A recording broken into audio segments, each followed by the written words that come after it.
Bapak dan Ibu hadirin dan hadirat yang saya hormati,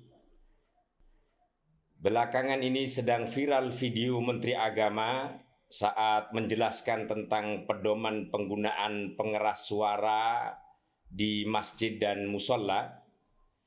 Ada sebagian kalangan memandang dan menilai bahwa pernyataan beliau itu menyerupakan kebisingan suara adzan dengan suara gonggongan anjing.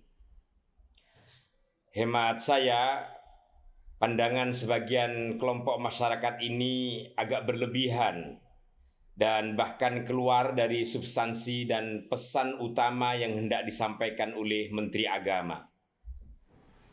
Saya telah berulang kali melihat dan menyimak dengan baik potongan video pernyataan Menteri Agama itu.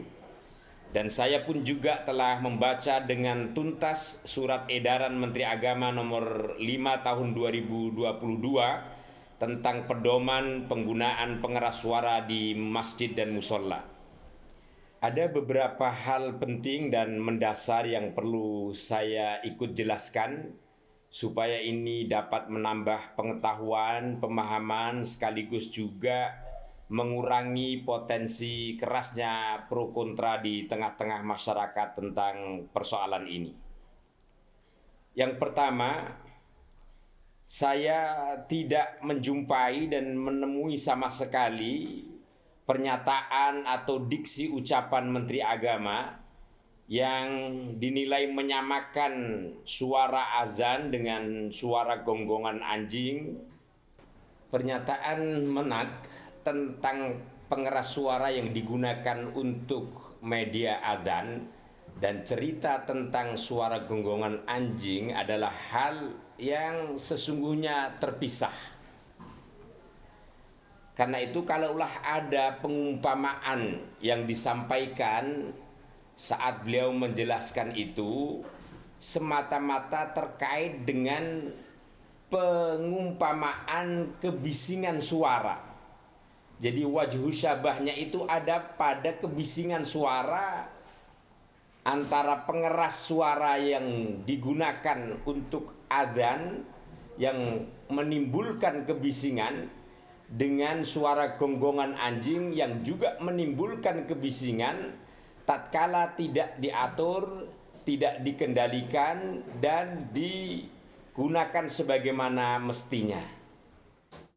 Itulah sebabnya diperlukan aturan penggunaan pengeras suara yang sering digunakan di masjid ataupun musola dan juga di rumah-rumah ibadah lain, supaya pesannya itu sampai di tengah masyarakat dengan baik dan tidak menimbulkan kebisingan.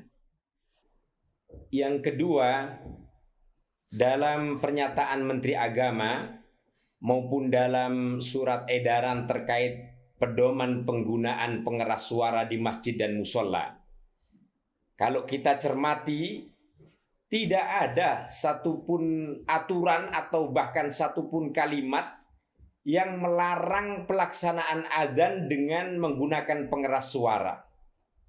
Bahkan sebaliknya, agar adzan dikumandangkan dengan menggunakan pengeras suara, suara keluar.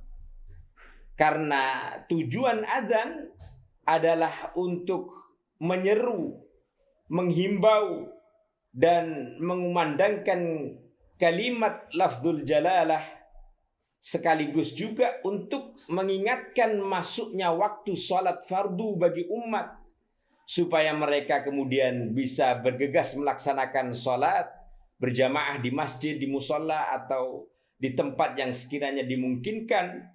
Karenanya itu adzan memang harus diperdengarkan kepada masyarakat dan umat. Kalaulah ada aturan, itu terkait dengan volume penggunaan pengeras suaranya, agar tidak digunakan secara berlebihan dan menimbulkan gangguan atau kebisingan.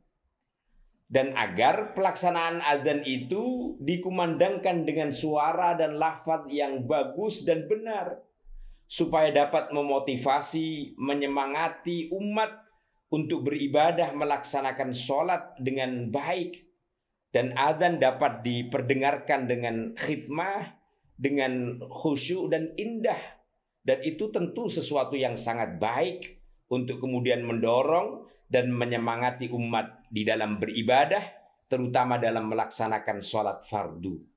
Dan yang ketiga, dalam kesempatan yang baik ini, saya pun ingin menghimbau kepada kita semua. Marilah kita beragama dengan ilmu, dengan akhlak, dan dengan kearifan, sebagaimana perintah dalam ajaran Islam itu sendiri. Tidak tepat dan tentu tidak pada tempatnya kita mengekspresikan keberagamaan dengan ego dan emosi. Apalagi dengan cara-cara mencaci dan menebar benci. Marilah kita sadari bahwa perbedaan pendapat dan pandangan adalah sesuatu yang niscaya dan itu bagian daripada sunnatullah yang pasti akan terus terjadi dan mewarnai kehidupan ini. Mari kita terus belajar bersikap dewasa dalam menyikapi keragaman dan mencari titik-titik temu dari segala perbedaan di tengah-tengah kita. Bukan sebaliknya, justru diprovokasi, dipolitisasi, digoreng ke sana kemari sehingga malah menimbulkan kegaduhan dan ketegangan di tengah-tengah masyarakat. Marilah kita sadari bahwa agama ini hadir dan diturunkan oleh Allah untuk menegakkan terciptanya kemaslahatan dan kedamaian bagi umat manusia, supaya kehidupan dapat berlangsung dengan harmonis di tengah-tengah anugerah keragaman yang diberikan oleh Allah Subhanahu wa taala.